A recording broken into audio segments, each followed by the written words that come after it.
Hello आजको video हुनेछ हाम्रो एलपी लिङ्कको राउटरको ल्यान कन्फिगरेसन। सबभन्दा पहिला मोबाइल अन गर्नुहोस् अनि क्रोम खोल्नुहोस्। यहाँ राउटरको आइपी एड्रेस हाल्नुहोस्। राउटरको आइपी एड्रेस राउटरको के पछाडि नै हुन्छ, युजर नेम पासवर्ड नै हुन्छ, त्यो हेर्नु अनि हाल्नु। यसको जस्तै यसको एडमिनिस्टर पासवर्ड एडमिन रहेछ, एडमिन हालेँ मैले। अनि भित्र छिर्नुभयो। अब सेटिङमा जानु, वायरलेसमा जानु। वायरलेसमा गएपछि यहाँ वाइफाईको नाम हेर्न सक्नुहुन्छ। यहाँ वाइफाईको नाम के राख्नुहुन्छ त्यो लेख्नुहोस् पहिला काटेर। जस्तै मैले यहाँ लेख्थेँ वाइफाई 203 लेख्थेँ। अनि तलपट्टि एडभान्स भन्ने राइट साइडमा हेर्न सक्नुहुन्छ। यो एडभान्स छ नि राइट साइड, एडभान्समा क्लिक गर्नुहोस्।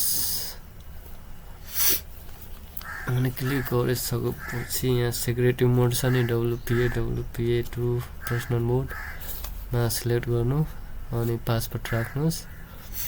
पासवर्ड मैले यहाँ राख्थेँ।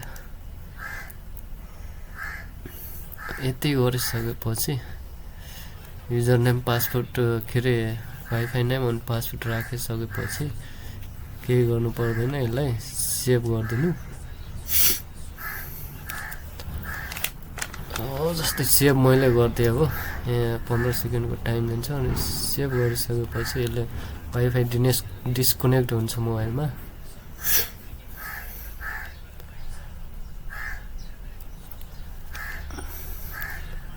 डिस्कनेक्ट भएपछि फेरि सेटिङमा जानु, मोबाइलको वाइफाईमा जानु। वाइफाई फेरि कनेक्ट गर्नु अनि फेरि त्यही पहिलाको पेजमा जानु क्रोममा। अनि सेटिङमा जानु अनि सेटिङमा गएर नेटवर्कमा जानु। नेटवर्कमा गएपछि यहाँ आइपी एड्रेस हेर्न सक्नुहुन्छ। अनि यता राइट साइड यहाँ एडभान्स छ, क्लिक गर्नुहोस्। अनि यो डिएसपी सर्भरलाई डिसेबल गरिदिनु। अनि आइपी एड्रेस चाहिँ राउटरको यो डिफल्ट आइपी एड्रेस रहेछ, यसलाई चेन्ज गरिदिनु। आफ्नो मनले जे राखिदिनु हुन्छ। यहाँ जस्तै मैले 27.27 हान्दिएँ। अनि यसलाई सेभ गरिदिनु। फेरि यसले 40 सेकेन्डको टाइम लिन्छ। यति भइसकेपछि यहाँ जुन मेन राउटरको तार छ नि आएको मेन राउटरबाट, त्यो तार यो राउटरको ल्यानमा जोडिदिनु।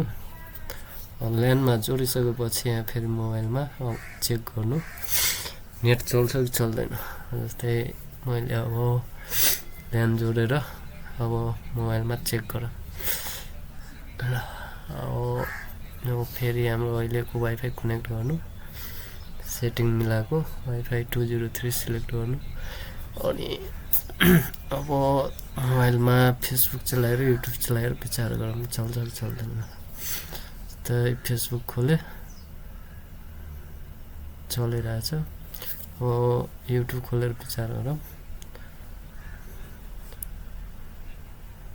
ल चलिरहेछ। ल